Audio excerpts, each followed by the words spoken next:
Oke, kita mulai ya untuk pertemuan hari ini. Sebetulnya kalau dari partisipan masih kurang ya dari yang seharusnya ada, karena sepertinya ada penambahan di kelas ini, lumayan banyak, yang awalnya cuma 60 sekian. Terakhir tadi pagi saya lihat cyber saya 81, jadi 81. Nanti mungkin menyusul ya yang lain kita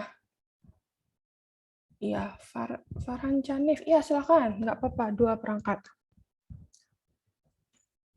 Yang lain menyusul saja mungkin ya kita duluan mulai karena lumayan banyak ya yang harus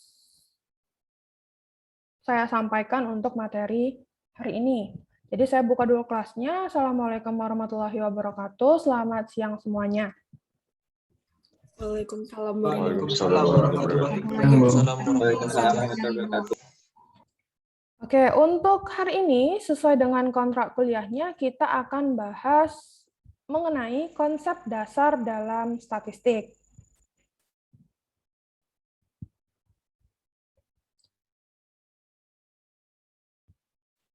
Jadi kemarin minggu lalu kita sudah tahu kenapa kita harus belajar statistik. Bagaimana contoh implementasi statistik di kehidupan sehari-hari. Kemudian nanti apa hubungannya data-data yang kita punya. Kalau semakin banyak datanya, maka nanti bisa akan mengarah ke big data sesuai dengan ketentuan dari big data tersebut. Nah, sekarang kita bahas dulu mengenai konsep dasar yang akan kita gunakan berhubungan dengan statistik. Hari ini akan kita pelajari variabel. Tentu ya, kalau kita mau mengolah data, variabel ini adalah hal yang penting. Variabel juga ada macam-macam, independent, dependent, confounding, moderator, dan mediator. Jadi nanti akan kita ketahui apa sih yang dimaksud dengan variabel confounding. Contohnya yang seperti apa. Begitu juga dengan moderator, mediator, independent, dan dependent. Walaupun mungkin kalian sudah familiar juga ya dengan variabel independent dan dependent. Kemudian kita lanjutkan dengan survei dan juga sensus. Apa bedanya survei dan sensus? Kemudian kita lanjutkan dengan populasi dan sampel. Ini mungkin juga sudah kalian ketahui ya, sudah familiar juga. Kalau populasi itu cakupannya besar, sampel bagian dari populasi. Itu ya kata kuncinya. Kemudian statistik dan parameter. Nah, statistik dan parameter ini maksudnya adalah menyajikan populasi dan sampel ini. Kalau parameter nanti berkaitan dengan populasi, statistik berkaitan dengan sampel. Nanti akan kita lihat juga contohnya. Kemudian kita lanjutkan dengan statistik deskriptif dan inferensial. Jadi bedanya apa sih deskriptif dan inferensial ini?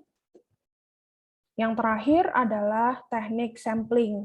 Jadi mungkin kita juga sudah paham kalau misalnya kita mengolah data, kita punya data, tidak mungkin pure data lengkap dari populasi. Paling tidak kita pasti rata-rata akan menggunakan sampel. Tentunya ketika kita menggunakan sampel pun itu ada teknik samplingnya. Supaya apa? Supaya ketika kita mengolah data, semua variabel parameter yang kita ikutkan ke data tersebut paling tidak sudah representatif dari populasi. Tidak berat sebelah gitu ya. Jadi kalau kita punya 100 data, kita bagi 50-50, yang 50 itu pun variasinya itu harus sama dengan 50 di B, misalkan seperti itu. Jadi nanti akan kita tutup dengan teknik sampling untuk materi hari ini. Kemudian kita lanjutkan dulu dengan definisi statistika. Ini mungkin sebetulnya minggu lalu juga sudah dibahas ya, definisi statistika itu apa. Jadi sebetulnya statistika itu adalah cabang dari matematika terapan. Jadi kalau misalnya kalian nanti bekerja mengolah data, statistikanya itu akan tergantung dari bidang yang kalian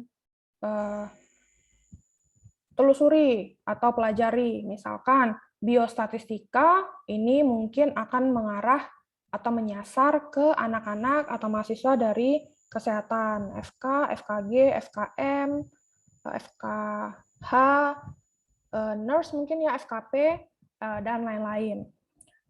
Kalau misalnya dari sains, teknologi, teknik, itu mungkin mengarah ke probabilitas statistik, kemudian nanti proses stokastik, kemudian nanti ada matematika aljabar, dan lain sebagainya. Jadi nanti pengimplementasian cara mengolah data itu akan sesuai dengan data pada jurusan atau bidang yang kalian tekuni.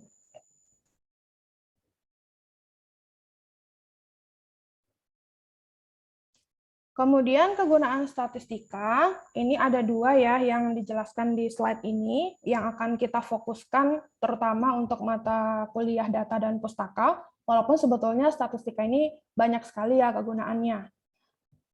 Dua hal yang akan kita pelajari, terutama untuk statistika di mata kuliah data dan pustaka ini adalah untuk mendapatkan informasi tentang karakteristik populasi. Contohnya, berapa angka mortalitas di populasi X. Tentunya kita bisa menjawab pertanyaan ini setelah kita punya data, datanya selesai kita olah dengan metode X, kemudian hasilnya itu nanti kita tuangkan ke dalam bentuk narasi atau kalimat. Jadi misalkan berapa angka mortalitas di populasi X. Bisa kita sajikan nanti angka mortalitasnya, kita juga bisa bandingkan angka mortalitas dan natalitas sebagai contoh, dan lain sebagainya.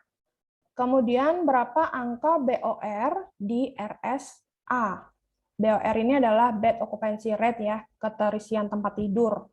Nah, ini juga bisa kita dapatkan setelah kita mengolah data. Kemudian prevalensi tuberkulosis di daerah Z. Nah, bagaimana prevalensi tuberkulosis di daerah Z tersebut? Kemudian faktor-faktor apa yang mempengaruhi tuberkulosis di daerah tersebut? Begitu juga dengan berapa proporsi gizi buruk di kecamatan C. Nah, nanti bisa dalam bentuk persentase, kemudian variabel apa yang berpengaruh terhadap proporsi gizi buruk tersebut, apakah ada kaitannya dengan sosial ekonomi, lingkungan hidup, dan lain sebagainya. Jadi, dari pertanyaan-pertanyaan ini bisa kita ambil kesimpulan kalau menjawabnya itu membutuhkan statistika ya dari data yang kita punya. Kemudian yang kedua, hubungan atau pengaruh variabel pada populasi. Contohnya, apakah kondisi sosial ekonomi mempengaruhi peningkatan angka gizi buruk? Nah, ini adalah hubungan atau pengaruh variabel. Contohnya, kondisi sosial ekonomi itu adalah variabel.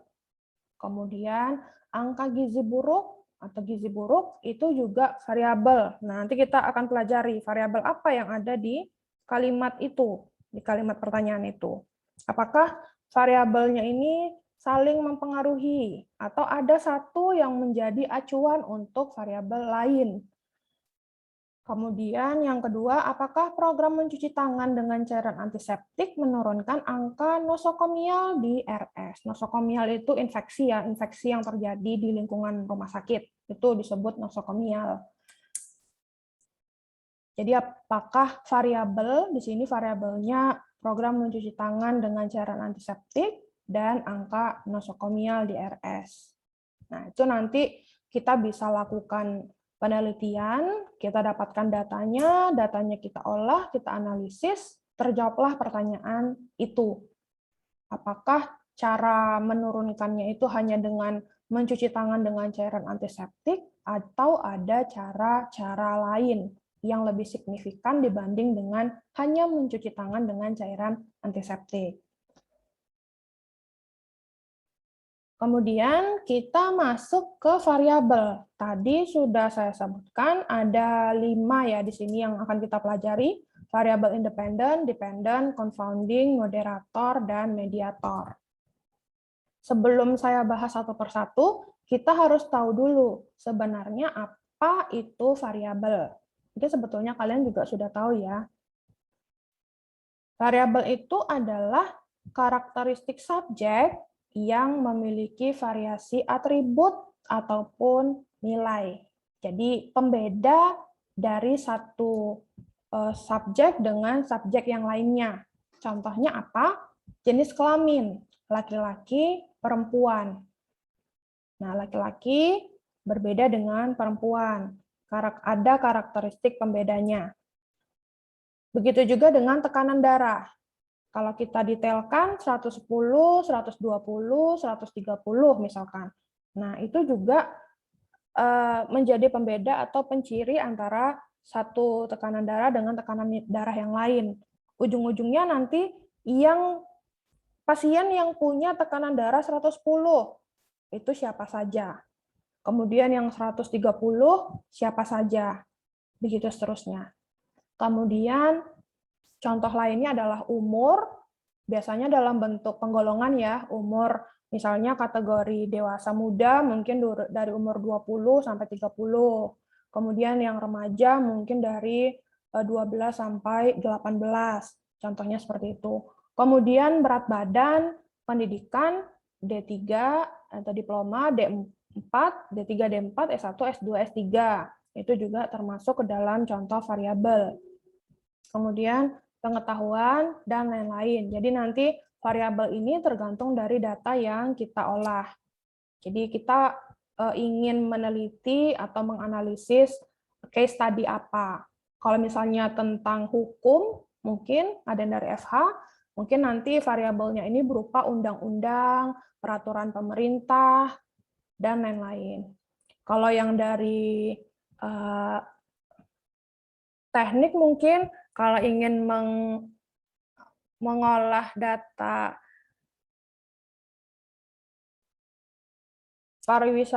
pariwisata Jakarta selama masa pandemi, nah bekerja sama dengan yang dari vokasi, mungkin yang pariwisata, prodi pariwisatanya vokasi, nanti bisa buat aplikasi, kemudian variabel untuk data pariwisata itu tempat pariwisata mana yang cenderung menurun, drastis menurun, meningkat sedikit, meningkat banyak, dan seterusnya. Jadi itu nanti bisa termasuk ke dalam variabel, tergantung dari datanya ya variabel ini. Ini ada contohnya saja, contoh kecil dari variabel tersebut.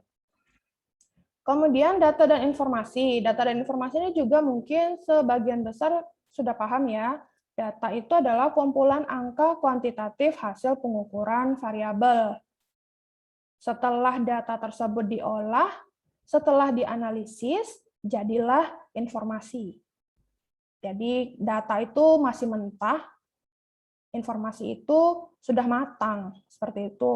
Kalau kita contohkan ke dalam bentuk yang lebih detail, misalkan ini ada subjek A, seks laki-laki, TB 165, BB 50, TDS atau total dissolved solid itu 150. Kemudian subjek B, seks perempuan, TB 145, BB 40, TDS 110. Ketika kita olah data subjek A dan subjek B ini, dan subjek-subjek yang lain yang ada di kumpulan data ini, maka bisa kita dapatkan informasi. Contohnya, rata-rata TDS kelompok PJK atau penyakit jantung koroner itu 160. Sedangkan rata-rata TDS untuk kelompok yang non penyakit jantung koroner itu adalah 145. Nah, misalkan kita ingin mengambil informasi tentang tinggi badan dan berat badan, maka dari hasil olahan data tersebut dengan min atau rata-rata bisa kita dapatkan berapa rata-rata untuk subjek yang laki-laki ataupun yang perempuan, misalkan seperti itu. Kemudian contoh lainnya rasio. Rasio laki-laki banding perempuan di Indonesia 0,95. Nah, ini kan juga sudah merupakan hasil pengolahan data. Dari mana kita dapatkan 0,95 kalau bukan dari perhitungan antara laki-laki dan perempuan yang ada di Indonesia. Begitu juga dengan India. India 1,05 rasionya untuk laki-laki banding perempuan. Kemudian jenis variabel.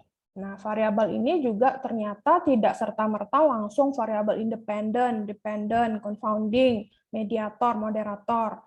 Ternyata jenis variabel ini juga dibagi-bagi menurut sifatnya. Kalau menurut sifatnya, ini ada dua, yaitu variabel kategorik atau kualitatif dan variabel numerik atau kuantitatif.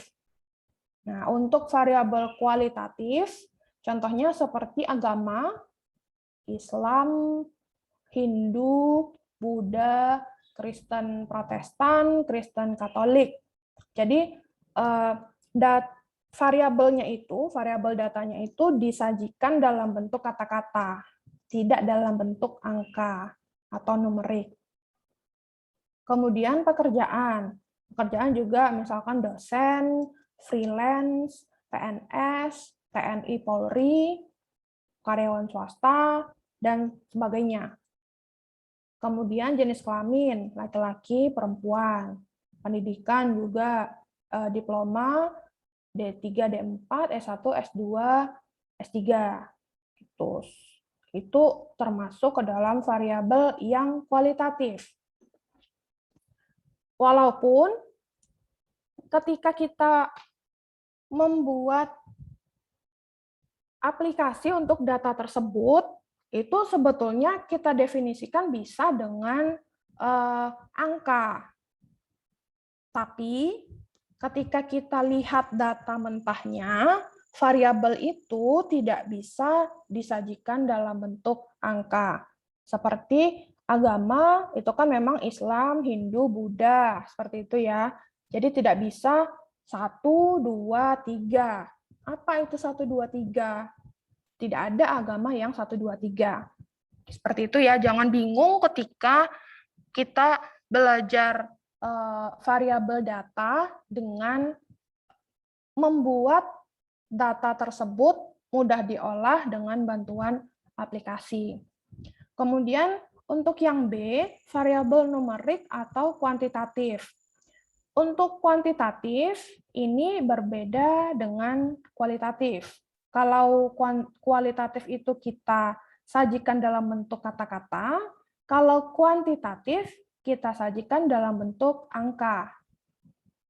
Angkanya itu kita peroleh hasil dari pengukuran langsung atau hasil perhitungan. Contohnya, variabel umur. 23 tahun, 17 tahun, 10 tahun. Kalau misalnya kita tidak punya variabel umur yang betul-betul menampung umur pasien, peserta, masyarakat, umur itu bisa kita dapatkan kapan data itu direkam, dikurangi dengan tanggal tahun lahirnya pasien atau peserta tersebut dalam bentuk angka hasil perhitungan. Kemudian berat badan, tinggi badan. Ini juga disajikan dalam bentuk angka. Angkanya bisa didapatkan hasil dari pengukuran secara langsung. Misalkan kita mengurus surat keterangan sehat dari puskesmas atau rumah sakit. Tentunya dicek tensinya, dicek tinggi badan, dicek berat badan, disuruh nimbang dengan timbangan digital, misalnya seperti itu. Nah, itu adalah termasuk ke variabel kuantitatif hasil pengukuran langsung. Kemudian di sini juga ada kata-kata kalau variabel kualitatif itu berisi variabel yang memiliki skala nominal dan ordinal. Sedangkan yang kuantitatif itu variabelnya memiliki skala interval dan rasio. Nah, nanti di slide selanjutnya ini akan kita bahas jenis variabel menurut skala pengukuran. Nah, skala pengukuran di sini maksudnya apa? Ketika kita menggunakan skala pengukuran, maka jelas saja tujuannya untuk mempermudah dalam pengolahan dan analisis data tersebut. Skala pengukuran di sini ada nominal, ordinal, interval, dan rasio. Kalau nominal ini tujuannya hanya untuk membedakan, tidak ada tingkatan pada data tersebut. Jadi tidak ada tingkatan, tidak ada peringkat, tidak ada ranking. Jatuhnya sejajar, seperti jenis kelamin, kan laki-laki perempuan. Nah, laki-laki perempuan ini kan tidak ada tingkatannya ya, laki-laki lebih tinggi dari perempuan ataupun perempuan lebih tinggi dari laki-laki. Jadi sejajar. Seperti agama juga nominal ya, tidak ada tingkatan untuk agama. Kemudian ordinal itu ada tingkatannya. Jadi berbeda dengan nominal tadi. Kemudian interval. Kalau interval itu ada urutan dan jarak antar datanya.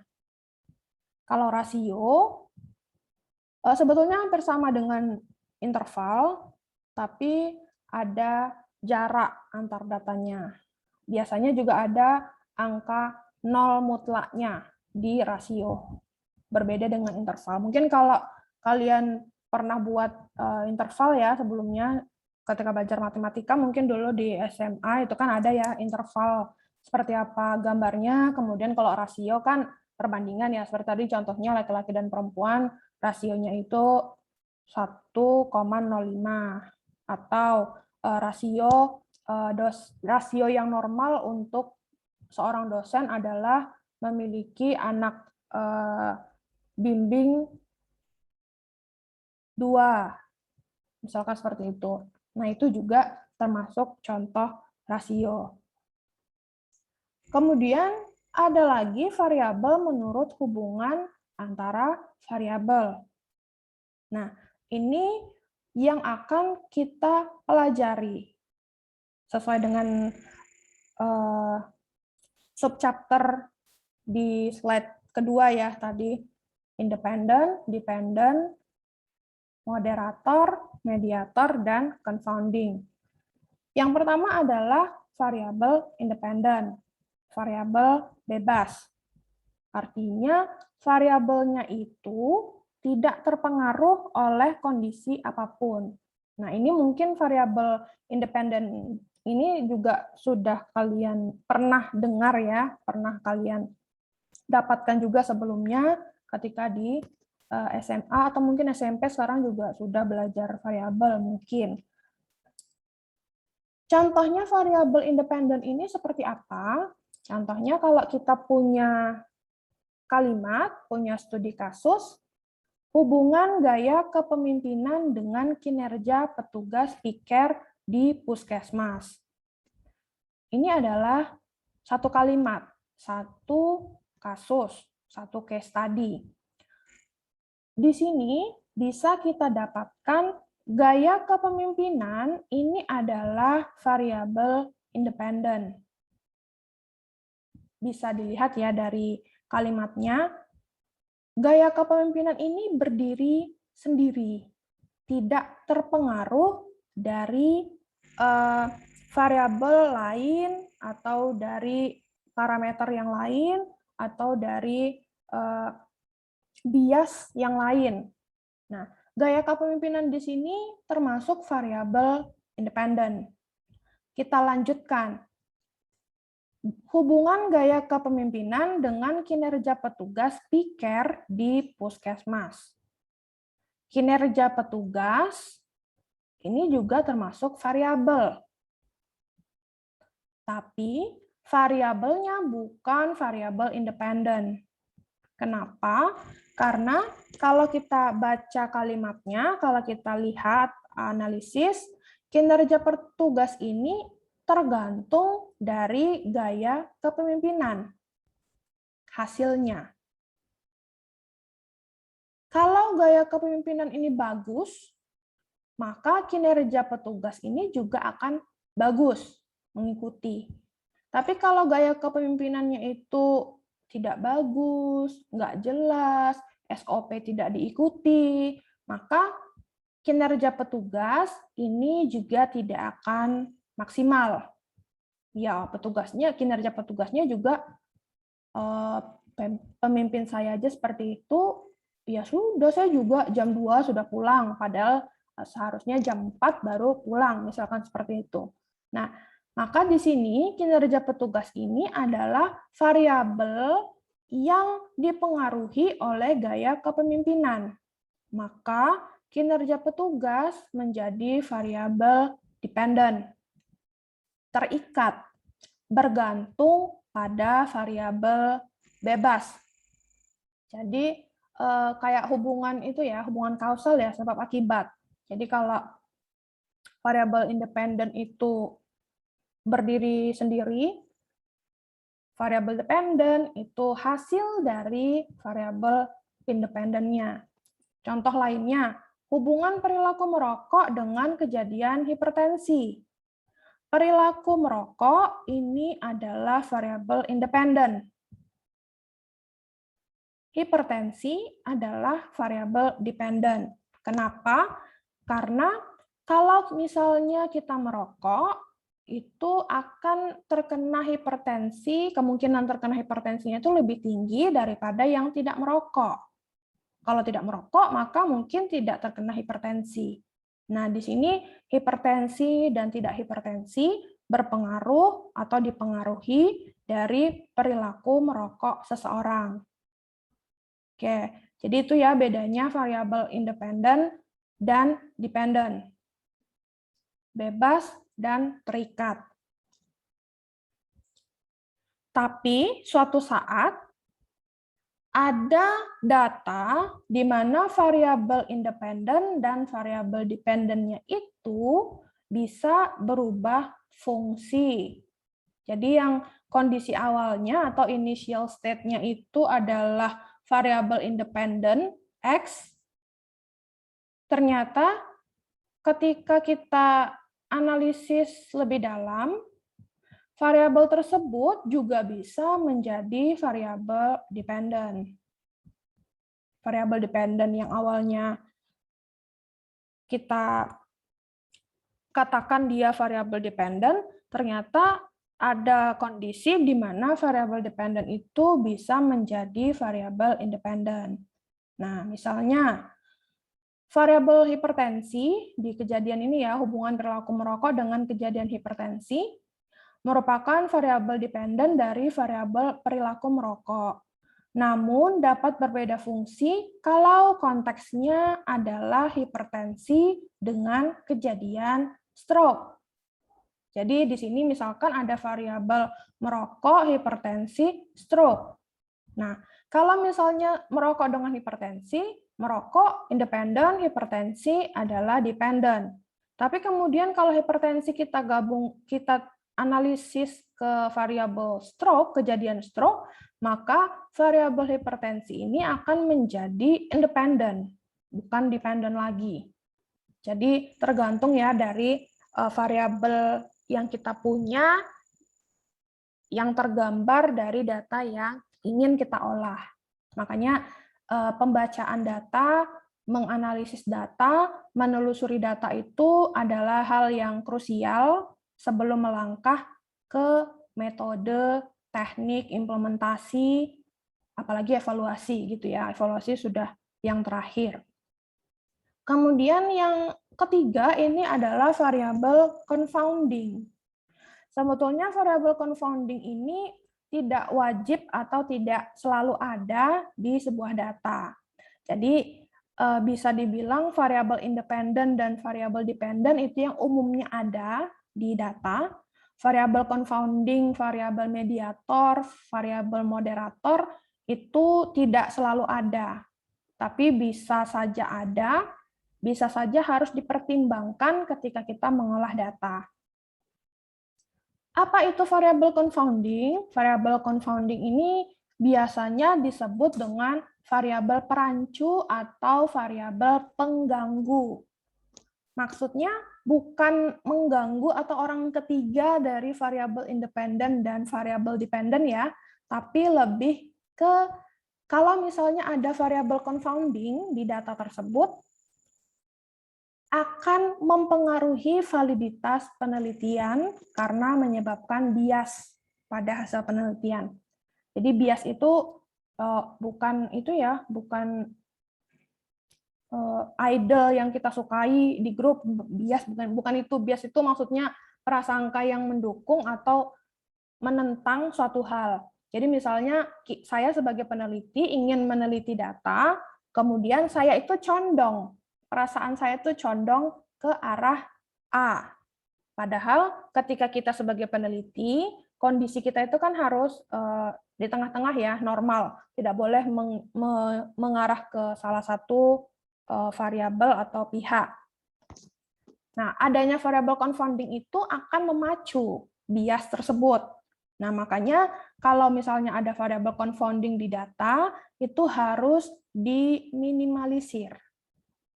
Bagaimana cara meminimalisirnya? Itu banyak sekali caranya. Bisa dengan menggunakan analisis multivariat, regresi, bisa dengan matching, bisa dengan randomisasi. Jadi tergantung ya variabel confounding-nya itu yang seperti apa. Nah, ini adalah contoh dari variabel confounding. Awalnya, kita hanya punya minum kopi dan penyakit jantung koroner, di mana kita bisa ketahui kalau misalnya minum kopi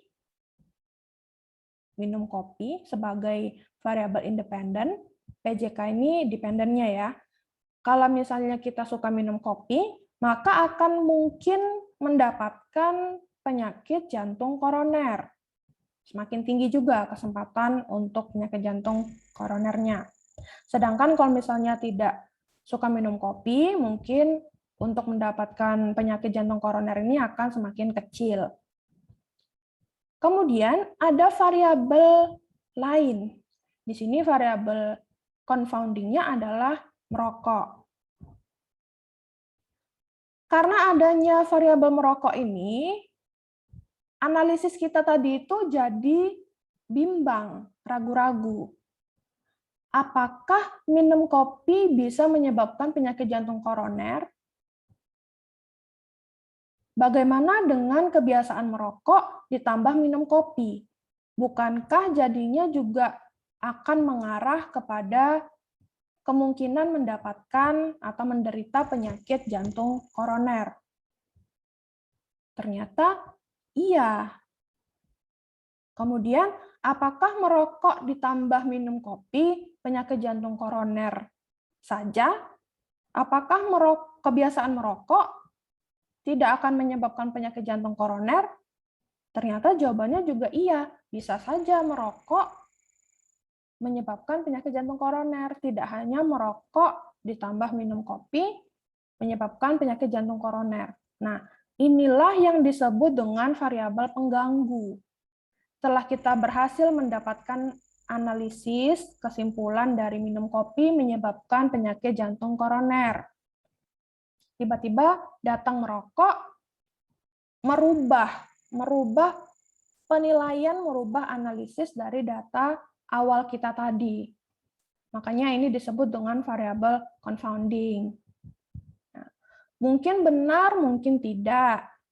Bagaimana cara meminimalisirnya? Jadi tadi ya sudah saya sebutkan, bisa menggunakan ANACOVA, analisis covariance, analisis multivariat, regresi, Mantel-Haenszel test.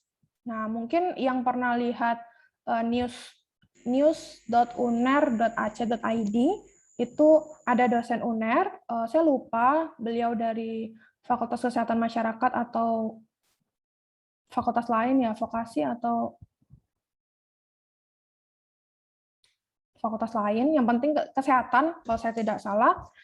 Beliau meneliti tentang variabel confounding menggunakan Mantel-Haenszel test ini untuk ibu yang sedang mengandung. Nah, itu juga berarti di datanya itu ada variabel perancu ini tadi. Nah, untuk meminimalkan variabel perancu ini butuh cara tersendiri ya. Caranya itu tergantung dari datanya kita. Kalau misalnya memang cocok dengan Mantel-Haenszel, bisa kita gunakan Mantel-Haenszel-nya. Kalau misalnya memang kita merasa kalau analisis ANACOVA ini bisa kita terapkan, bisa kita gunakan analisis kovarian. Kan biasanya kalau kita lakukan penelitian kan tidak sendiri ya, jarang sekali penelitian itu yang mandiri atau individu. Biasanya kan berkelompok, kalau mahasiswa kan pasti ada dosen pembimbingnya. Nah, itu nanti bisa didiskusikan dengan dosen pembimbing, terutama mahasiswa, itu kalau misalnya ada variabel confounding ini di data kita, itu baiknya menggunakan cara apa untuk meminimalkan efek. Kemudian bisa juga dengan matching. Nah, matching ini menyamakan variabel confounding tadi pada kedua kelompok agar sebanding atau selevel. Jadi, yang awalnya dia itu hanya sifatnya mengganggu, membuat rancu, menimbulkan bias terhadap hasil penelitian, sekarang kita sejajarkan dia dengan variabel independen dan dependen. Jadi sudah bukan variabel pengganggu lagi, jadi sudah termasuk variabel intinya data tersebut. Nah, itu juga bisa. Untuk beberapa kasus, beberapa data yang diolah, matching ini bisa digunakan untuk mengatasi variabel confounding. Kemudian randomisasi. Randomisasi ini dari namanya saja ya, random. Datanya itu dibagi, misalnya ada 100 data, 50-50 AB, kemudian variabel confounding tadi terbagi ke kelompok A dan kelompok B secara merata. Jadi bisa dilihat nanti ketika randomisasi ini selesai, antara data kelompok A dan kelompok B ini kan sama-sama ada variabel confounding-nya. Otomatis ketika kita proses kelompok A dan kelompok B sama-sama mengandung confounding, nanti akan terlihat sampai sejauh mana confounding ini mempengaruhi data tersebut. Kalau misalnya persentase yang keluar ternyata imbang, berarti nanti apa langkah selanjutnya. Nah, itu ya. Jadi mengolah data itu memang tidak hanya satu kali selesai. Ya kalau cuma satu kali biasanya kan matematika ya jatuhnya. Kita menggunakan rumus, kemudian hasilnya kita temukan benar atau salah. Kalau salah, -3, benar, nilainya 2, misalkan seperti itu. Nah, kalau statistika ini kan memang tahapnya kan dicoba olah, kemudian pendekatannya berbeda, hasilnya berbeda, uji cobanya berbeda, hasilnya berbeda, manakah yang paling efektif dari metode tersebut? Manakah variabel yang kira-kira tidak perlu kita ikutkan, hasilnya juga sama. Bagaimana kalau kita tambah variabel lain? Hasilnya berbeda jauh, signifikan atau tidak? Nah, itulah yang menyebabkan statistika ini banyak ya digunakan terutama untuk penelitian. Jadi supaya penelitiannya itu berjalannya tidak sudah selesai, ya sudah selesai. Biasanya kan ada penelitian lebih lanjut, di mana dapatnya dari hasil analisis, kesimpulan, dan saran. Kemudian ada yang disebut dengan variabel mediator atau intervening. Nah, variabel mediator ini agak unik. Jadi awalnya data tersebut misalnya hanya ada variabel independen dan dependen. Kemudian kita olah dengan berbagai teknik yang sesuai, kemudian kita analisis, kita sajikan hasilnya dalam bentuk laporan, atau grafik, atau histogram, dan lain-lain. Kemudian ketika kita melakukan analisis untuk menafsirkan hasil dari data yang kita olah tadi, tiba-tiba muncullah variabel baru. Oh, ternyata mungkin juga disebabkan oleh ini. Nah, yang seperti itu disebut variabel mediator. Gimana kalau misalnya X ini juga kita ikutkan ke dalam perhitungan A dan B? Nah, biasanya variabel mediator ini, kalau kalian mengerjakan tugas akhir, kan kalian kerjakan tugas akhirnya, skripsinya, kemudian kan sudah selesai tuh penelitian. Kemudian sidang, lulus. Nah, ketika membuat buku skripsi kalian itu kan ada bagian bab terakhir itu kan kesimpulan dan saran. Nah, kesimpulan itu kan kalian tuliskan semua yang kalian temui, semua yang kalian dapatkan ketika kalian mengerjakan tugas akhir tersebut.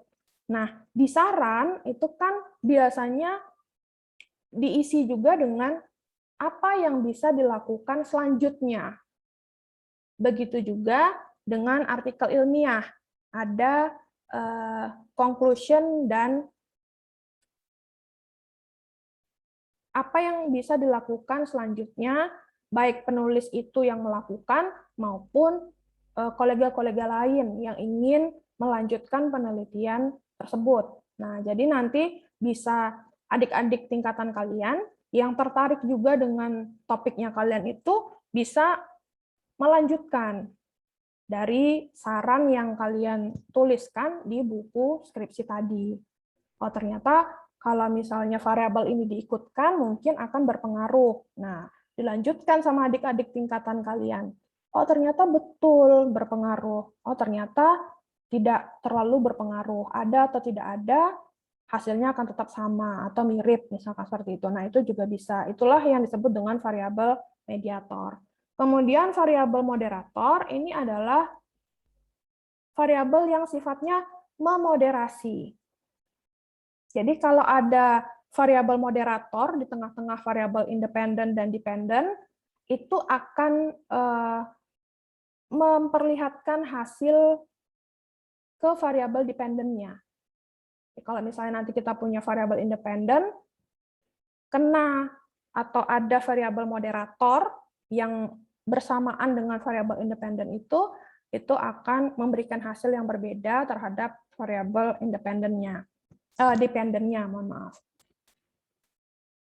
Nah, ini adalah bagan untuk mediator, confounder, independent variable, dan dependent. Jadi, independent langsung ke dependent, sudah jelas ya, sebab akibat tadi. Ini yang bebas, ini yang terikat. Kemudian ada confoundernya. Confoundernya bersamaan dengan independent mempengaruhi dependent, atau dari confounder ini bisa langsung ke dependent, berpengaruh. Kemudian mediator dari independent, mediator ini muncul setelah selesai, atau ternyata mediator ini juga bisa mempengaruhi variabel dependennya, tidak hanya independen. Contohnya untuk mediator dan moderator. Variabel independennya kita punya lama waktu belajar. Kemudian variabel dependen kita punya hasil ujian atau nilai ujian. Nah, kalau kita telusuri, jam belajar akan mempengaruhi nilai ujian. Maka dari data yang kita punya terbukti, semakin lama jam belajar akan semakin bagus nilai ujian. Itu adalah hasil penelitian yang kita dapatkan. Kemudian, setelah kita lakukan analisis mendalam, kita tafsirkan hasil dari pengolahan data tersebut, ternyata ada variabel baru yang bisa kita include-kan ke dalam penelitian kita. Apa itu contohnya? Variabel mediatornya adalah number of practice problem complete. Maksudnya jumlah latihan yang kita kerjakan, berapa banyak soal-soal yang kita berhasil selesaikan. Nah, ternyata ini juga termasuk salah satu variabel yang perlu kita teliti. Kalau misalnya belajarnya 10 jam, ternyata tidak ada sama sekali latihan soal. Apakah menjamin exam skornya itu tinggi? Tidak juga berarti ya, misalkan kalau ujiannya matematika, kan tidak mungkin ya kita belajarnya hanya membaca, rumusnya dibaca, persamaannya dibaca, tapi tidak latihan soal, itu juga tidak menjamin nilai ujiannya tinggi. Kecuali mungkin jam belajarnya itu ujiannya biologi, mungkin gitu ya, karena banyak teorinya, mungkin ini akan signifikan, ininya tidak terlalu signifikan. Tapi kalau misalnya ujiannya itu hitung-hitungan, kalkulus, kan tidak mungkin ya hanya belajar teorinya saja. Pasti juga diikuti dengan latihan-latihan soal, baik itu dari tugas, dari kuis, sebelum nanti UTS atau UAS. Ternyata ini juga berpengaruh. Nah, ini nanti bisa pada saat penelitian lanjutan, variabel ini diikut-sertakan. Inilah contoh variabel mediator. Kemudian untuk variabel moderator, ini adalah IQ. Jumlah jam belajar, nilai ujian. Ada variabel yang memoderasi IQ. Ya, kalau ini mungkin memang betul ya, untuk anak-anak yang IQ-nya tinggi, mungkin jam belajarnya lebih sedikit dibanding anak-anak yang IQ-nya itu biasa-biasa saja. Dan exam score-nya itu, kalau untuk anak yang IQ tinggi, jam belajarnya sedikit, misalnya 2 jam saja sudah paham, exam score-nya sama dengan yang IQ-nya biasa-biasa saja, dan jam belajarnya itu mungkin 4 jam sampai 5 jam. Seperti itu. Nah, ini contoh variabel moderator yang memoderatori variabel independen terhadap hasil variabel dependennya. Nah, apakah semua data itu punya variabel mediator, moderator, confounding? Tidak. Jadi tidak semua variabel, 5 variabel ini akan kalian gunakan ketika mengolah data. Tergantung dari datanya, tergantung ingin apa yang kalian dapatkan dari data tersebut. Jadi jangan khawatir. Jadi ini data saya tidak punya Bu variabel mediator dan moderatornya. Hanya ada independen, dependen, dan muncul variabel confounding. Ya sudah, 3 variabel itu saja yang kalian olah, yang kalian analisis, yang kalian interpretasikan. Nah, ini adalah contoh lain untuk setiap variabel. Di sini ya, ujungnya adalah diabetes. Jadi mungkin ini bisa bentuknya penelitian, bisa bentuknya tugas akhir, bisa bentuknya project ya. Nanti tergantung dari kebutuhan untuk setiap permasalahan tersebut. Nah, di sini diabetes. Diabetes itu ternyata variabel yang mempengaruhi itu ada banyak sekali. Sosial ekonomi status, attitude, physical activity, dietary habit, BMI, dan lain-lain. Nah, ini adalah variabel yang ada di data kita tersebut. Ketika kita ingin mengolah semua variabel ini, silakan. Atau kalau misalnya mengolah seluruh variabel ini butuh waktu yang lama, misalnya ya 1 tahun gitu kan, sementara kalian ketika tugas akhir atau skripsi paling lama mengerjakan itu juga cuma 3 bulan sampai 4 bulan itu sudah maksimal gitu ya. Jadi mungkin bisa konsultasikan ke dosen pembimbing. Manakah dari variabel ini yang benar-benar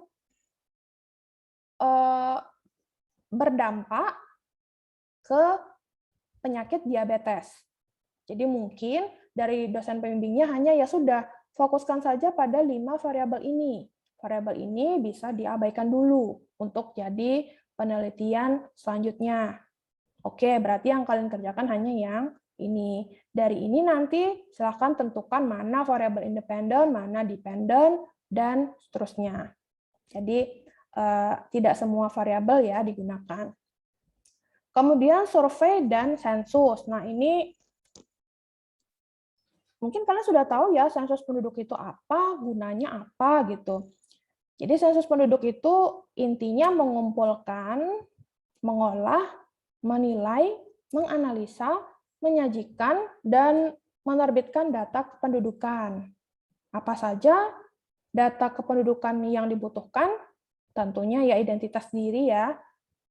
Tambahan lainnya bisa demografi, sosial, ekonomi, kesehatan, lingkungan hidup.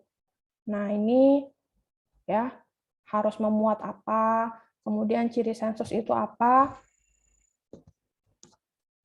Tentunya kalau sensus cakupannya luas ya. Cara pelaksanaan sensus juga ada de jure dan de facto. Sesuai dengan KTP, sesuai dengan alamat domisili. Makanya ketika kita isi form, itu kan ada biasanya alamat KTP, alamat domisili. Nah, biasanya kan antara tempat tinggal yang ditempati saat ini tuh berbeda dengan tempat tinggal yang ada di KTP.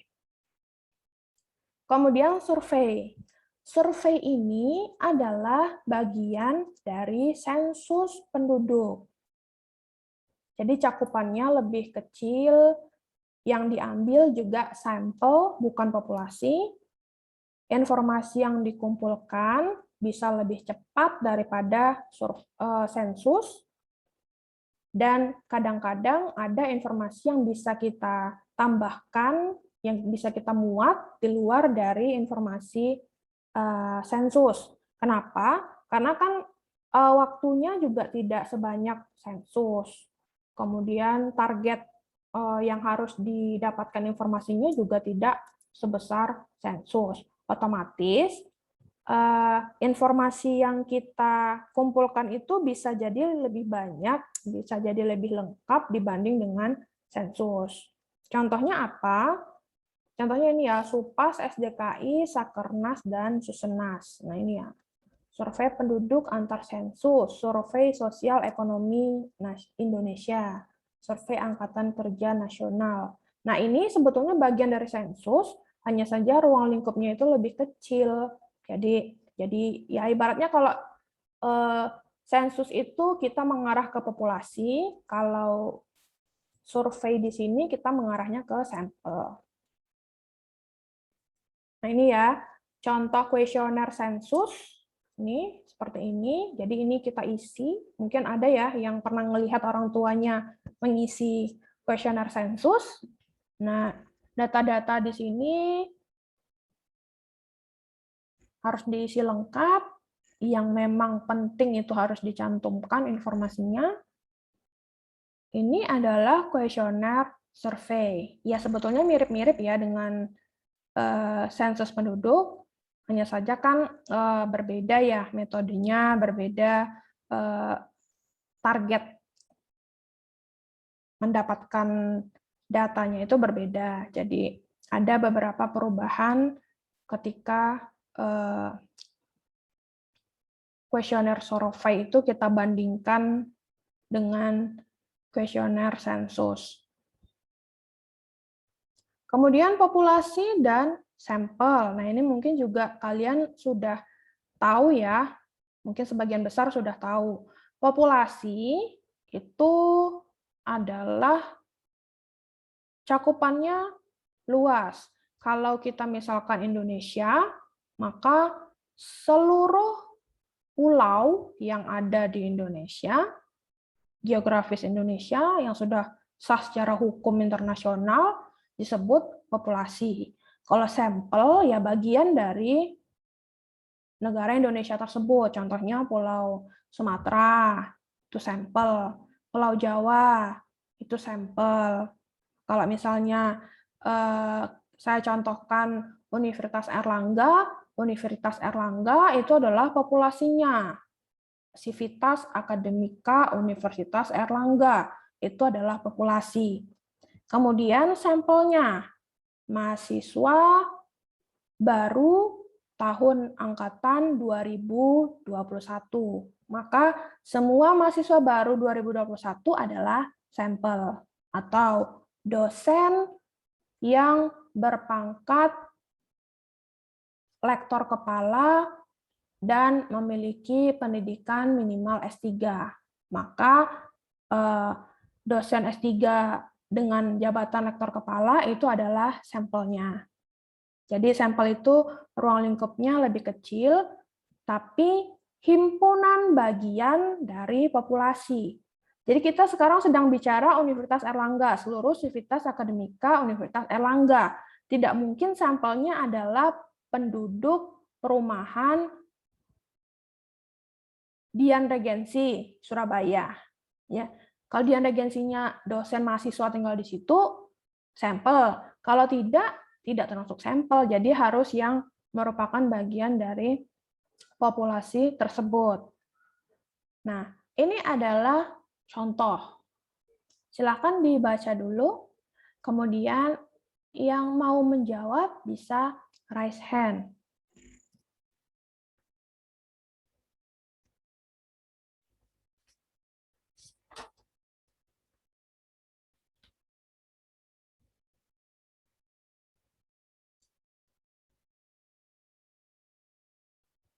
Oke, Aresma Susilawati, silakan. Izin menjawab, Bu. Kalau yang populasi itu menurut saya siswa SD yang di sebuah gedung yang berjumlah 350 siswa. Kemudian yang termasuk sampelnya itu siswa yang memakai baju rompi hijau yang merupakan siswa kader di lingkungan sekolah tersebut. Gitu, Bu. Aresma dari fakultas apa? FTMM, Bu. Oke, FTMM. Fajar, silahkan Fajar. Menurut Fajar, mana populasi, mana sampel? Oke, baik. Assalamualaikum, izin menjawab, Bu. Sama mungkin sama kayak Arisma, untuk populasi itu bisa di siswa SD sebuah sekolah. Dan kalau untuk sampelnya itu siswa yang memakai rompi hijau yang merupakan siswa kader lingkungan. Oke. Apakah ada yang berbeda dari jawaban teman kalian? Kurang lebih sama sebetulnya, Bu. Oke. Oh, sebentar ada. Tidak, Bu. Oke. Sudah paham semua ya, mana yang populasi, mana yang sampel. Dari kasus ini, populasi adalah 350 siswa SD di sebuah sekolah. Sampelnya adalah siswa berbaju rompi hijau. Tuh. Kemudian kita lanjutkan dengan statistik dan parameter. Ini ada kaitannya dengan populasi dan sampel. Parameter adalah deskripsi numerik karakteristik populasi. Jadi, parameter ini temannya adalah populasi.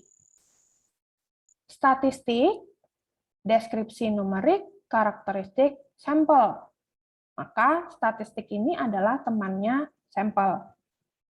Biasanya disebut parameter populasi, statistik, sampel. Jadi mengikuti juga ya, karena parameter ini temannya adalah populasi, maka jelas saja waktunya banyak, biaya yang dikeluarkan besar. Parameter itu sendiri kalau kita harus mendapatkan dari populasi itu juga pasti banyak ya, banyak parameter-parameternya sesuai dengan populasinya tersebut. Kalau statistik, karena merepresentasikan sampel, maka tidak akan serumit parameter. Karena waktunya juga relatif singkat, biayanya lebih kecil. Jadi tidak sebesar parameter. Kemudian kita lihat contohnya. Ada 2 bullet di sini. Manakah yang merupakan parameter populasi? Manakah yang merupakan statistik sampel?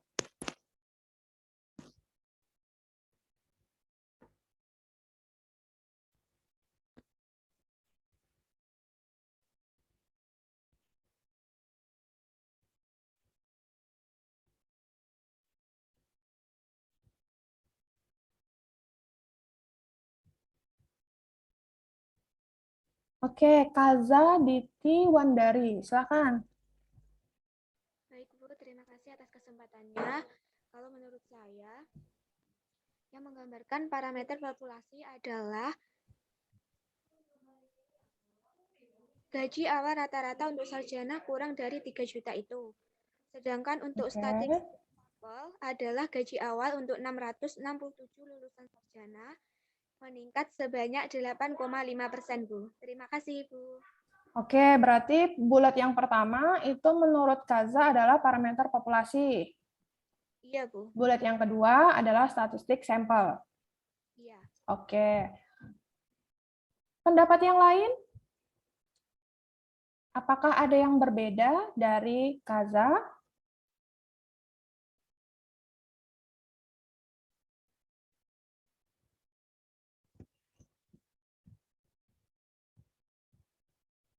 Sama? Atau bingung? Atau tidak tahu? Atau ikut-ikut saja, Bu? Kata Kaza seperti itu, saya juga gitu aja. Yang lain, saya tunjuk atau mau raise hand? Raise hand ya, lebih bagus. Oke, Muhammad Faras Reswara. Iya Bu, izin jawab untuk yang poin 1 itu karena di sini dikatakan sampel sarjana, maka itu adalah sebentar. Apa tadi? Aku jadi lupa. Parameter populasi atau statistik sampel. Oh ya, berarti statistik sampel. Oke, berarti yang gaji awal, Gaji awal berarti parameter populasi. oke, berarti ini kebalik dari jawabannya Kaza tadi. Sudah ada 2 kubu.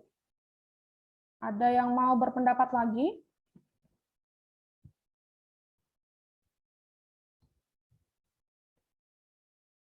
Oke, Muhammad Rafi Nurfaiz Arifin, silakan. Saya setuju dengan Kaza, Bu. Yang pertama itu parameter populasi, kemudian yang kedua statistik sampel, karena yang pertama itu lebih umum yang mencakup populasi, dan yang kedua itu lebih ke detailnya yaitu sampelnya, Bu. Oke.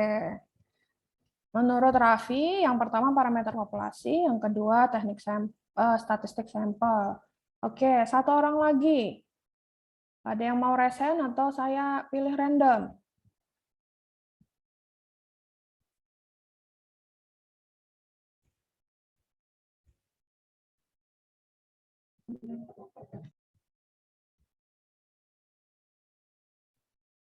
Oke, Dimas. Dimas, silakan Dimas. Saya lebih setuju dari Faras, Bu. Yang pertama kan rata-rata, otomatis dari total sebuah populasi. Untuk yang kedua kan kayak cuman diambil 667 lulusan sarjana. Jadi saya pikir itu statistika yang sampel. Oke. Oke. Suaranya jadi genap ya, 2-2. 2 yang mengatakan yang pertama ini parameter populasi, yang kedua juga yang mengatakan statistik sampel. Untuk yang bawahnya juga begitu. Oke, saya pilih 1 orang mungkin supaya jadi tidak genap. Sebentar, siapa ya?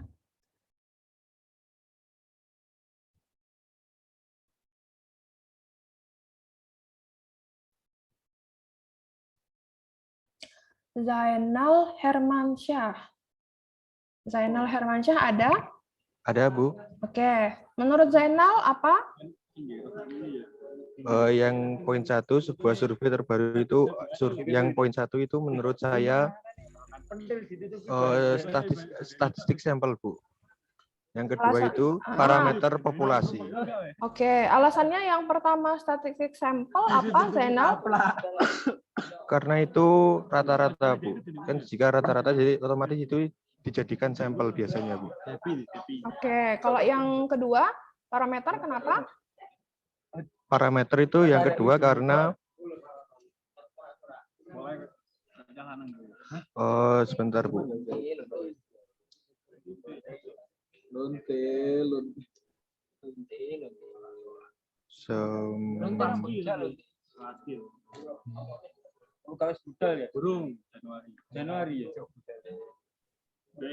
Ada budalnya nih di Surabaya. Panggilan.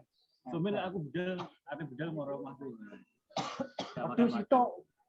Yang poin kedua itu karena itu diambil beberapa saja, Bu. Tidak Oh, keseluruhan. Oke, berarti beberapa itu maksudnya dari 667 lulusan gitu ya, menurut Zainal? Ya. Oke, oke.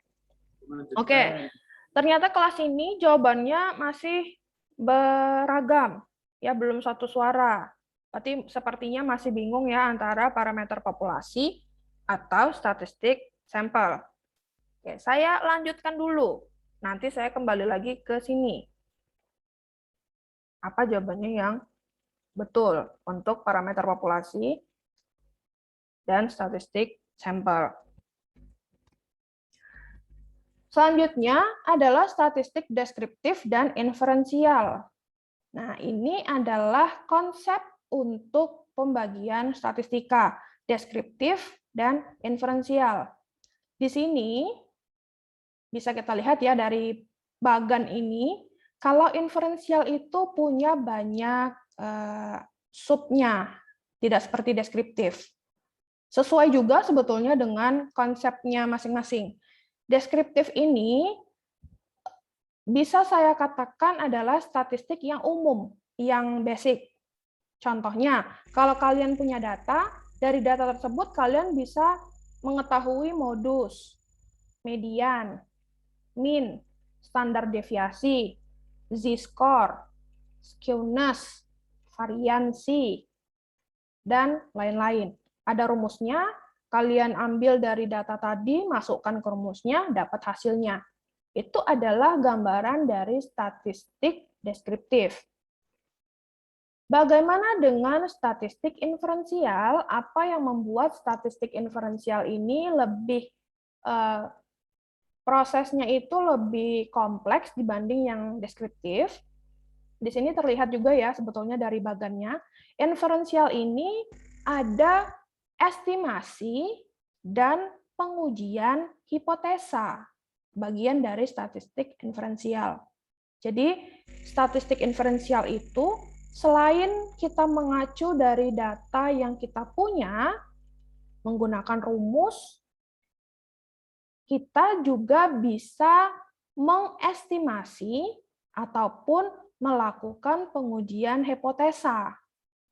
Makanya ketika kalian nanti ikut penelitian, ikut PKM, kemudian mengerjakan tugas akhir, kalau nanti harus mengolah data dulu, biasanya akan mengarah ke statistik inferensial untuk kebanyakan kasus. Jarang sekali yang langsung menggunakan statistik deskriptif. Kalau hanya mendapatkan nilai tengah, modus, itu ya jelas ya menggunakan deskriptif. Tapi kalau misalnya kita punya hipotesa, cara pembuktian hipotesa kita itu apa, bagaimana, terbukti atau tidak, apakah hipotesa saya ini salah, atau estimasi saya ini bentukannya harus seperti apa yang harus saya estimasi dari data ini. Nah, itu akan mengarah ke statistik inferensial.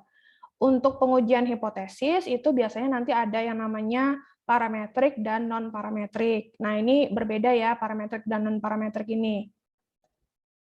Kemudian estimasi, ini ada poin dan interval. Jadi nanti dari pengujian statistik inferensial ini nanti juga kembali ke data. Jadi tidak semuanya yang dieksekusi. Bisa jadi ketika ada data, kita gunakan inferensial, kemudian kita membuktikan hipotesa. Nah, setelah hipotesa kita terbukti, kita ambil kesimpulan, kemudian tindak lanjutnya seperti apa? Apakah harus ada modifikasi? Apakah harus ada peningkatan? Apakah harus ada penambahan variabel? Apakah harus ada threshold lain yang kita gunakan?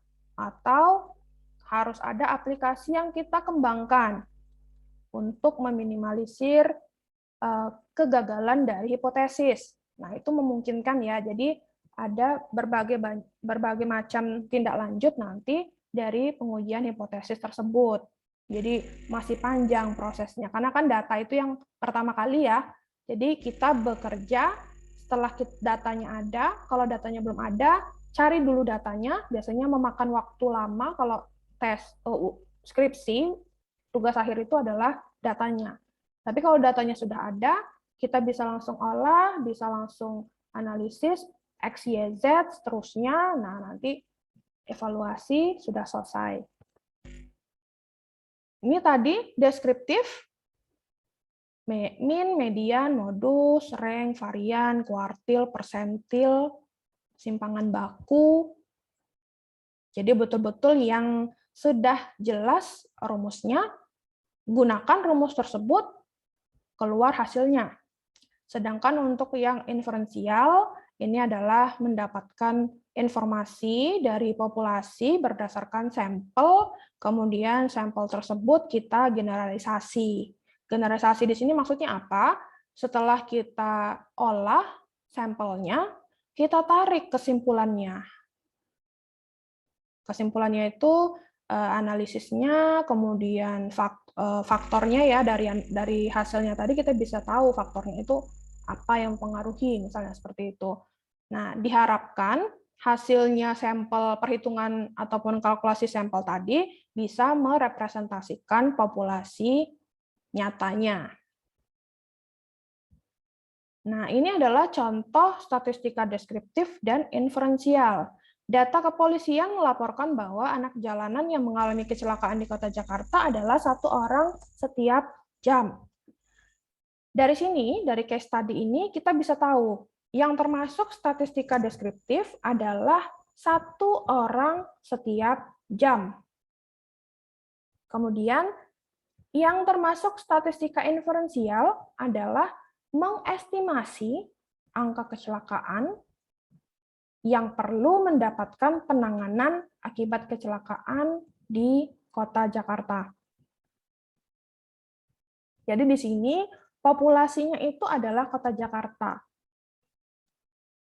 Jadi tadi ya sesuai dengan definisi konsep dari populasi. Tidak harus yang cakupannya itu super besar.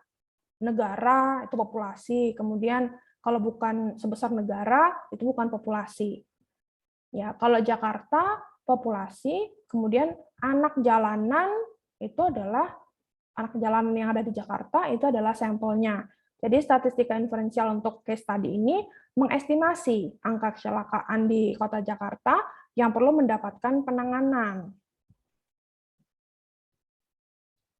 Kemudian selanjutnya, Dinas Kesehatan Kota Surabaya melaporkan bahwa rata-rata anak yang dilahirkan oleh wanita usia 20-30 tahun adalah 3,3 anak. Maka dari sini jelas, yang termasuk ke dalam statistika deskriptif adalah rata-rata anak yang lahir dari wanita usia 20-30 adalah 3,3 anak. Karena kan sudah hasil perhitungan ya, tadi statistika deskriptif termasuk di dalamnya adalah rata-rata atau min. Jadi di sini jelas rata-ratanya 3,3 anak itu adalah statistika deskriptif. Kalau statistika inferensial mengestimasi jumlah rata-rata jumlah anak yang pernah dilahirkan wanita usia 20-30 tahun adalah 3,3 anak di Kota Surabaya. Nah, mengestimasi rata-rata jumlah anak. Kata kuncinya mengestimasi, karena tadi statistika inferensial adalah mengestimasi, estimate, dan juga pengujian hipotesa. Hipotesis testing. Selanjutnya, survei gizi murid SD di Kabupaten Banyuwangi, 30% gizi baik, 16% gizi kurang, 54% gizi buruk. Statistika deskriptif, jelas, 30% gizi baik, 16% gizi kurang, 54% gizi buruk. Hasil dari perhitungan atau kalkulasi. Persentase ya, bisa menunjuk. Hasil perhitungan itu kan bisa dalam bentuk persentase juga. Sedangkan yang termasuk statistik inferensial, mengestimasi persentase siswa kurang gizi di Kabupaten Banyuwangi. Jadi dari data dari case study ini, untuk statistik inferensial itu dia menginginkan estimasi persentase siswa SD yang kurang gizi di Kabupaten Banyuwangi sebagai populasinya. Kemudian contoh lainnya, ada kelompok wanita, kelompok A dan kelompok B. Ini sama-sama pengen diet ceritanya. Kelompok A ini dietnya melakukan senam. Kelompok B, caranya adalah mengurangi konsumsi karbohidrat yang masuk. Kemudian setelah dilakukan, ditimbang beratnya kelompok wanita A dan kelompok wanita B. Kelompok wanita A itu turun sebesar 3 kilo dalam 3 bulan. Sedangkan yang kelompok B turunnya sebesar 6 kilo dalam 3 bulan tersebut. Yang termasuk statistika deskriptif dari case study ini adalah penurunan berat badan kelompok B, kelompok wanita B ini lebih besar daripada kelompok A. Dari mana kita bisa mengambil kesimpulan ini? Jelas ya di sini, kelompok A itu rata-ratanya turun sebesar 3 kilo, kelompok B turunnya sebesar 6 kilo. Berarti kan kelompok B lebih besar daripada kelompok A. Maka statistika deskriptif seperti ini ya. Kemudian statistika inferensial mengestimasi apakah cara yang dilakukan oleh kelompok A dan kelompok B itu bisa juga dilakukan oleh kelompok wanita di luar kelompok A dan kelompok B. Misalnya ada kelompok C. Nah, apakah kelompok C ini juga hasilnya sama? Atau malah lebih bagus kalau ingin menurunkan berat badan itu senam dan kurangi konsumsi karbohidrat. Nah, inilah gunanya statistik inferensial. Jadi mengestimasi. Kalau di sini kan kebetulan kita ingin mengetahui dari kelompok A dan kelompok B ini signifikannya itu yang mana terhadap kelompok lain. Nah, mungkin bisa jadi nanti ujung-ujungnya mengestimasi ini adalah hipotesisnya keluar dulu. Menurut saya, menurut peneliti, biasanya ngomongnya kan gitu ya di laporan atau di proposal, menurut peneliti, yang signifikan terhadap penurunan berat badan adalah kombinasi antara senam dan konsumsi karbohidrat. Kemudian dibuktikan hipotesis ini dengan parametrik ataupun non-parametrik. Kemudian dapat hasilnya ternyata betul penurunannya hampir 10 kilo, misalkan seperti itu. Nah, itu adalah alur dari statistik inferensial, berbeda dengan deskriptif. Kalau deskriptif tidak akan ada campur-campur mengestimasi dan pengujian hipotesis. Dia murni hasil pengolahan data dengan berbagai rumus yang sudah ditentukan. Ini adalah video beda antara statistik dan inferensial.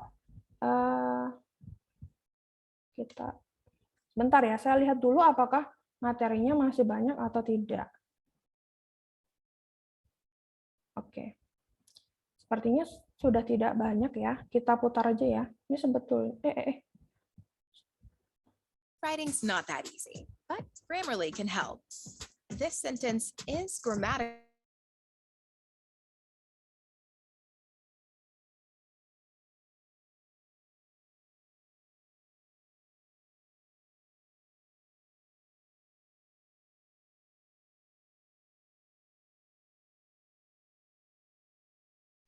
Ini sebetulnya videonya dari Simple Learning Pro. Jadi ini banyak ya di sini itu tentang statistik, video statistik.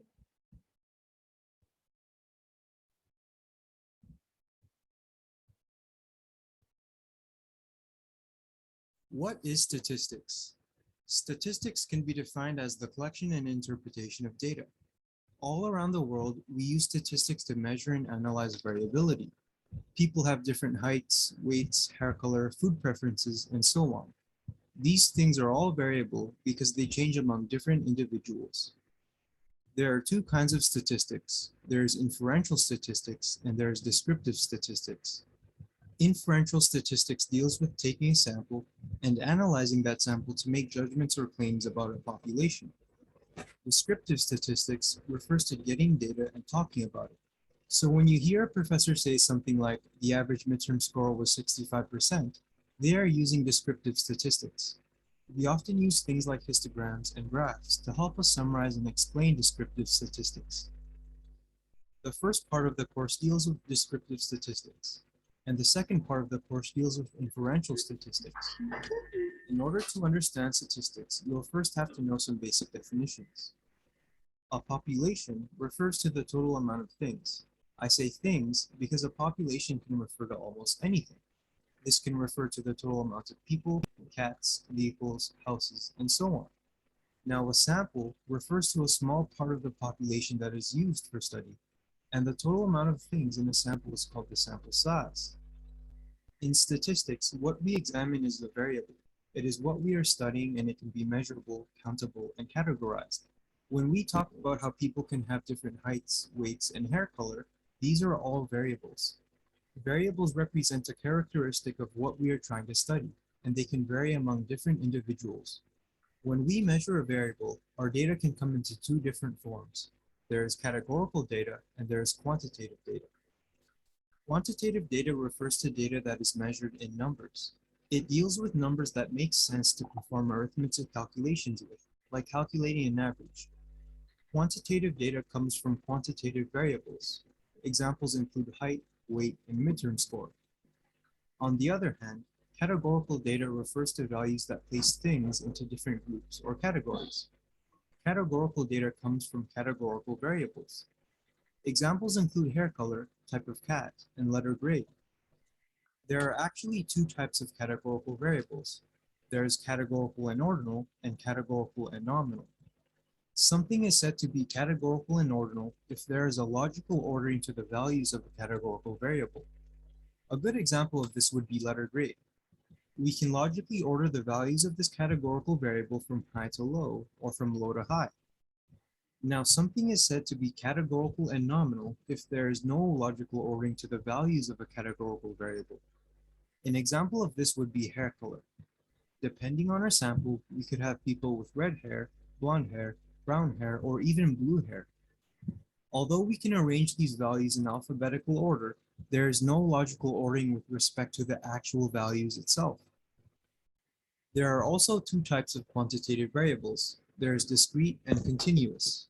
Discrete variables refer to variables that can only be measured in certain numbers. An example of this is the number of pets you own. You can own 0 pets, 1 pet, 2 pets, or even 30 pets, but it's impossible for us to own 2.7 pets. In contrast, continuous variables refer to variables that can take on any numerical value. An example of this would be weight. Someone can weigh 105 pounds, 185 pounds, or even 170.683 pounds. We can measure this variable in as many decimal places as we want, which is why it is classified as a continuous variable. So to recap, a population refers to the total number of things. A sample refers to a small part of the population that we examine and extract information from. The total number of things in a sample is called the sample size. What we measure from each individual is the variable of interest. The way we measure these variables lets us know if the variable is quantitative or categorical. For example, if our variable of interest was midterm scores for statistics, we would have quantitative data if we measure each individual's test score. If instead we decide to place people into categories based on letter grade, then we would be working with categorical data.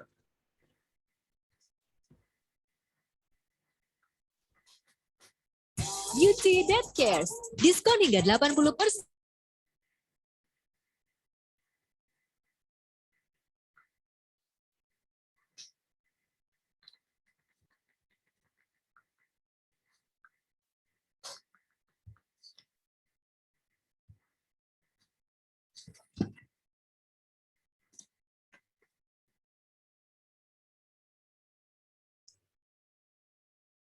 Oke, ternyata sudah selesai ya, kaget ada iklannya. Oke, yang terakhir adalah teknik sampling. Jadi ini tadi berhubungan dengan populasi dan sampel. Jadi tadi kita dalam implementasi itu pasti kebanyakan kita akan menggunakan sampel. Jarang sekali kita menggunakan populasi. Kecuali mungkin datanya itu sudah kita minta langsung ke lembaga-lembaga yang bertugas menangani atau menghandle data tersebut oleh pemerintah. Itu beda lagi ya. Jadi kalau misalnya kita dapat data berapa angka gizi buruk di Provinsi Jawa Timur dari lembaganya langsung, lembaga pemerintahnya langsung, itu bisa disebut dengan populasi. Tapi kalau misalnya kita mengumpulkan data tersebut sendiri, kemudian kita tidak punya relasi atau koneksi ke lembaga pemerintah, karena ribet, Bu, ngikutin prosedurnya, lama ngikutin syarat administrasinya. Nah, itu kan sebetulnya bisa juga ya cara-cara lain untuk mendapatkan data. Nah, disebut dengan sampel, sesuai dengan definisinya tadi. Teknik sampling itu juga merupakan salah satu yang harus kita pikirkan dalam mengolah sampel nantinya. Kenapa teknik sampling ini menjadi penting? Karena kita harus merepresentasikan populasi yang akan kita teliti. Jadi apakah sampel kita ini sudah cukup banyak, sudah cukup akurat, sudah cukup kredibel untuk bisa diolah dan diambil kesimpulan kalau misalnya hasil ini adalah hasil dari populasi tersebut. Makanya teknik sampling ini menjadi penting. Mengapa perlu sampel? Tadi sudah ya. Perlu teknik sampel yang akan kita terapkan kepada sampel supaya benar bisa mewakili populasi sehingga hasil sampel itu bisa digeneralisasi. Ada dua kategori sampling itu. Yang pertama adalah non-probability, yang kedua adalah probability. Bedanya apa? Kalau kita ingin menggunakan teknik sampling yang non-probability, ini sebetulnya tidak sulit. Kenapa saya bilang tidak sulit? Karena nggak pakai rumus. Gambaran populasi kasar, yang penting ada, langsung lanjutkan. Kemudian tidak dimaksudkan untuk generalisasi. Jadi pengambilan kesimpulan, analisis, interpretasi datanya nanti tidak membawa-bawa populasi. Karena tidak bisa ya, karena tidak menggambarkan populasi, maka ketika menuliskan hasilnya pun tidak boleh menggeneralisasi. Kemudian sampel tidak representatif. Ini jelas karena punya datanya ini, tapi nggak tahu ini dari mana, atau menggambarkan kecamatan mana, kalau misalnya nanti untuk gizi buruk tadi, misalkan. Kemudian tidak menggunakan konsep peluang atau probabilitas. Ini termasuk ke dalam non-probability sampling. Selanjutnya, tidak ada uji statistikanya. Jadi, untuk sampling yang non-probability ini, dia hanya sifatnya itu analisis deskriptif menggunakan rumus-rumus. Sudah cukup? Sudah. Tidak mau mungkin mengestimasi atau melakukan uji hipotesa? Tidak. Maka gunakan non-probability sampling. Kalau kita ingin statistik yang advance, harapannya menggunakan probability sampling. Pakai rumus, gambaran populasi akurat dari sampel yang kita punya itu merepresentasikan bentuk dari populasi yang akan kita teliti. Kemudian dimaksudkan untuk generalisasi, hasilnya nanti bisa kita sebutkan bahwa dari hasil penelitian ini yang dilakukan dari bulan ini hingga bulan ini didapatkan bahwa angka gizi buruk untuk anak-anak berumur 5-6 tahun di Provinsi Jawa Timur adalah menurun sebesar 3,5%, misalkan seperti itu. Nah, itu bisa kalau menggunakan probability sampling yang sampelnya juga sudah bisa merepresentasikan populasi. Kemudian menggunakan konsep peluang atau probabilitas. Jadi konsep peluang ini juga beda ya dari statistik, walaupun di dalam peluang atau probabilitas itu ada unsur statistiknya. Kemudian inferensial akan digunakan untuk probability sampling. Jadi ada uji statistiknya untuk teknik sampel probabilitas. Untuk teknik sampling yang non-probabilitas, ini ada 3, accidental sampling, quota sampling, purposive sampling. Untuk sampling accidental ini, pengambilan sampel yang sudah ada di hadapan peneliti, ini bisa kalau kalian nanti mengerjakan tugas akhir atau bergabung dengan tim proyeknya dosen, biasanya kan dosen sudah ada tuh data-data ya, jadi kalian tinggal olah misalkan seperti itu. Nah, itu termasuk ke dalam teknik sampling yang accidental dan jumlahnya cukup, tidak perlu lagi ditambah. Silahkan olah saja dengan metode ini, kemudian bandingkan hasilnya dengan mengolah menggunakan metode ini. Nah, itu menggunakan teknik sampling yang non-probability.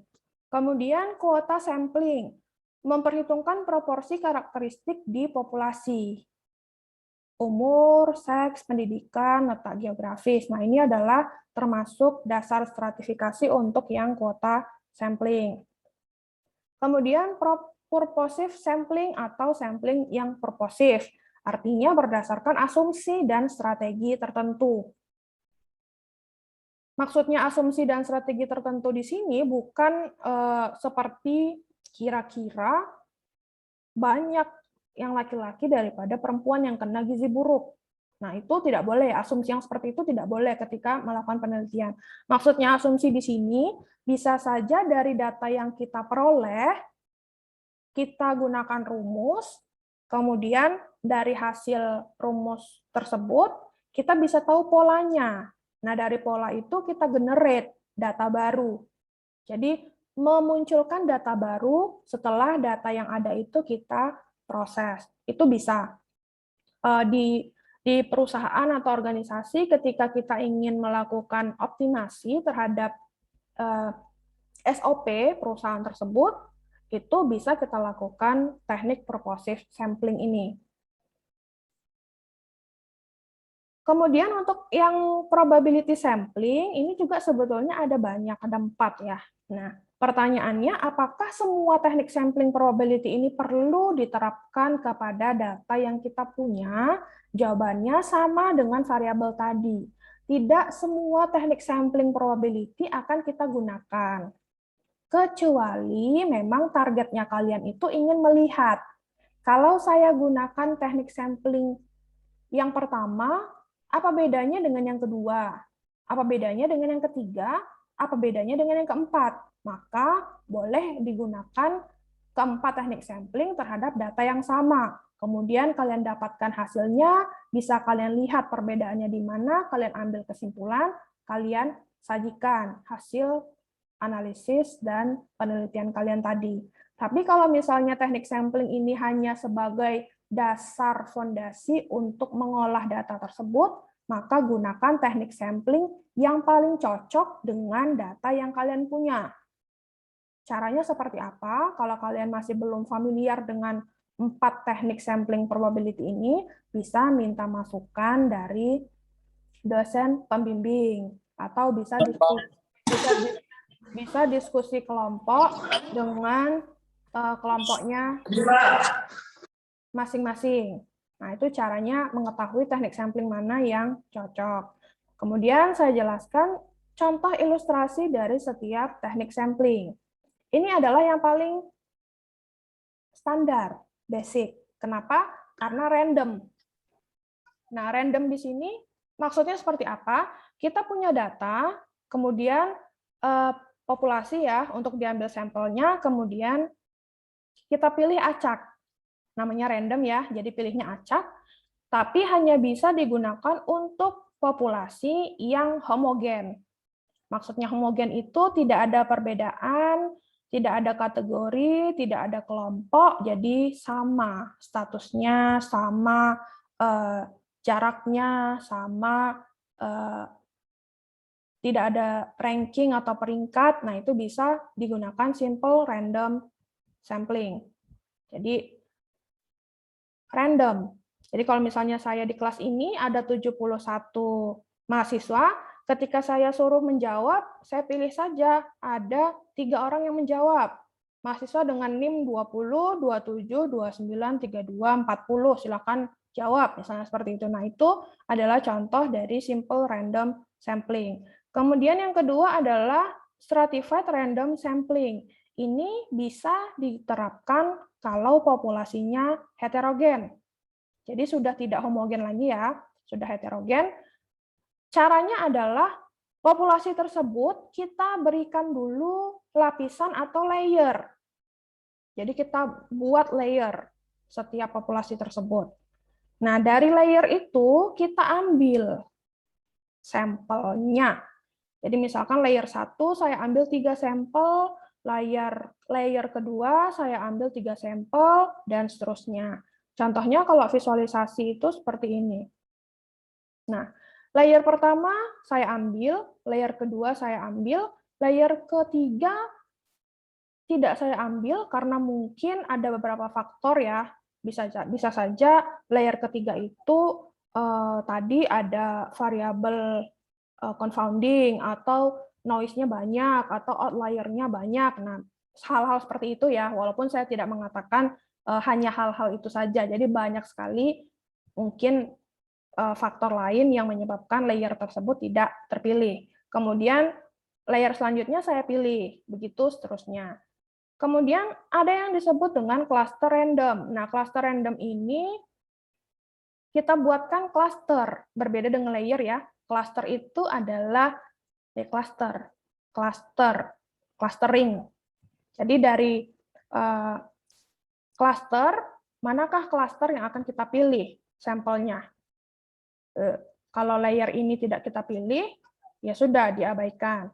Maka kemudian cluster selanjutnya dipilih, cluster ini dipilih, layer ini atau kelompok ini tidak dipilih.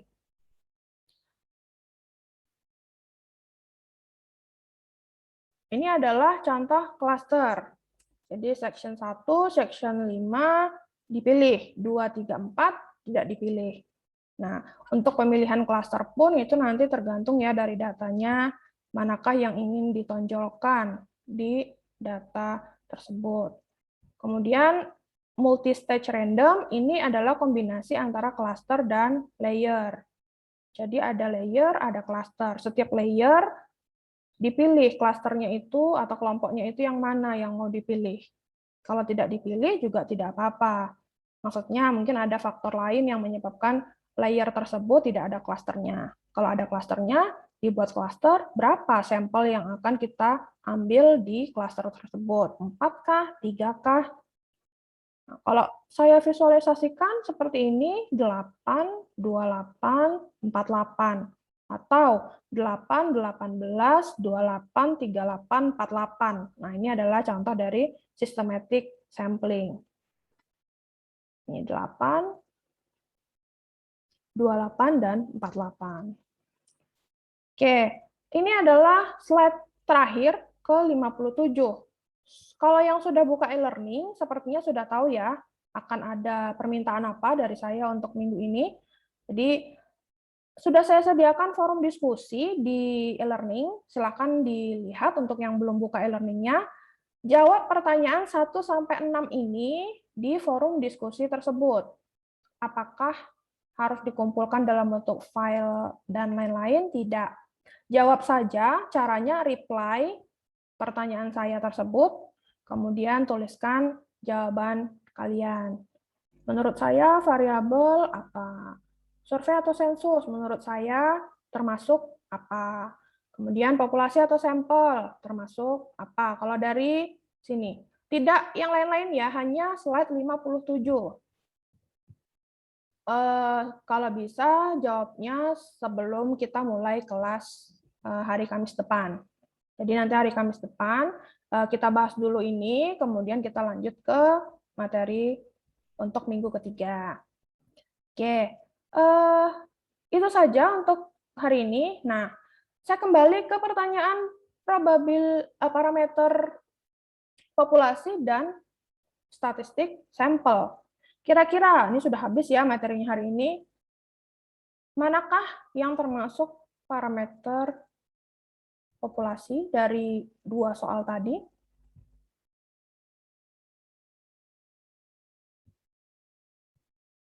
Apakah sudah satu suara atau masih beda-beda?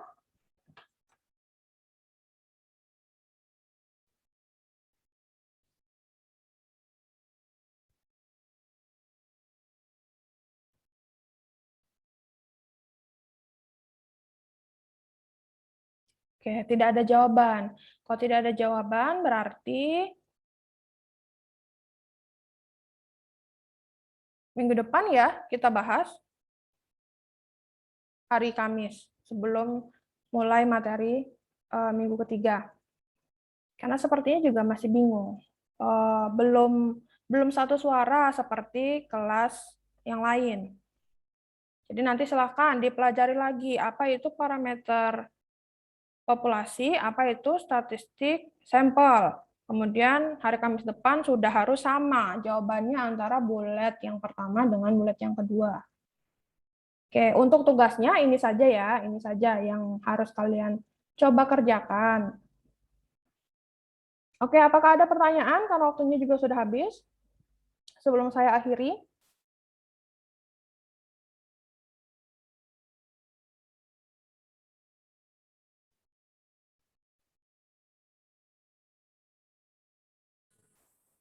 Tidak, Bu, sepertinya. Oke, kalau tidak ada pertanyaan, oh ya, untuk kemarin ya yang protes itu RPS-nya di e-learning berbeda, Bu, komponen penilaiannya gitu ya. Jadi silakan dicek apakah sudah berubah atau belum di e-learning-nya, karena untuk pengaturan bagian atas kelas itu adalah tugasnya tim PDB. Jadi bukan saya ya sebagai dosen pengajar, kan saya kan sebagai tim dosen pengajar untuk PDB. Jadi untuk settingan e-learning yang atas itu diatur oleh tim PDB-nya, tim administrasi akademiknya PDB. Jadi kalau saya merubah kelas saya, tidak dirubah kelas yang lain, akan menjadi problem. Nah, kemarin sudah saya sampaikan ke tim PDB-nya kalau RPS itu ada masalah di komponen penilaian. Sekarang silahkan dicek, karena saya tidak berani menyentuh bagian atas, karena itu adalah ranah yang sudah di-setting oleh tim PDB-nya. Kalau sudah, berarti sudah tidak ada masalah ya. Kalau belum, tunggu saja tim PDB-nya menata kembali, termasuk link-link Zoom, ataupun anggota kelas yang masih berubah-berubah. Karena kelas ini kenapa jadi banyak sekali, sementara kemarin cuma 60 mahasiswa. Kemudian terakhir saya dapat informasi kalau dosen pengampu partner saya, Pak Syahrur, yang harusnya nanti mengajar kalian setelah UTS itu berubah menjadi Pak Ilham. Nah itu juga saya belum dapat informasi resmi. Jadi nanti akan kita lihat setelah KPRS selesai ya. Oke, kalau tidak ada pertanyaan, saya akhiri untuk kelas. Iya, ada pertanyaan? Kan di kontrak itu kan ada kuis ya, Bu. Itu kuisnya itu di minggu keberapa ya, Bu? Minggu setelah UTS. Oh, baik, Bu. Terima kasih. Jadi UTS dulu, jadi selama UTS ini tidak ada tugas yang formal harus kalian kumpulkan. Paling hanya berupa latihan-latihan dari saya dan tim dosen data dan pustaka. Kemudian UTS, nilai resmi, kemudian setelah UTS ada kuis sebelum masuk ke topik pustaka di mana kalian harus membuat kelompok untuk literatur review. Nah, itu ada kuis dulu. Kemudian kalian lakukan literatur review, ada nilainya, terakhir UAS. Sama seperti UTS. Jadi sebelum UTS itu tidak ada nilai tugas ataupun kuis formal sesuai dengan kontrak ataupun RPS kuliahnya. Kira-kira seperti itu ya gambarannya. Oke, karena sudah lewat ya, kalian ada mungkin yang di fakultas lain juga mulai kuliah jam 1, silakan siap-siap. Saya akhiri. Assalamualaikum warahmatullahi wabarakatuh. Selamat siang semuanya, kita ketemu minggu depan. Waalaikumsalam warahmatullahi Waalaikumsalam wabarakatuh. warahmatullahi wabarakatuh. Terima kasih, Bu.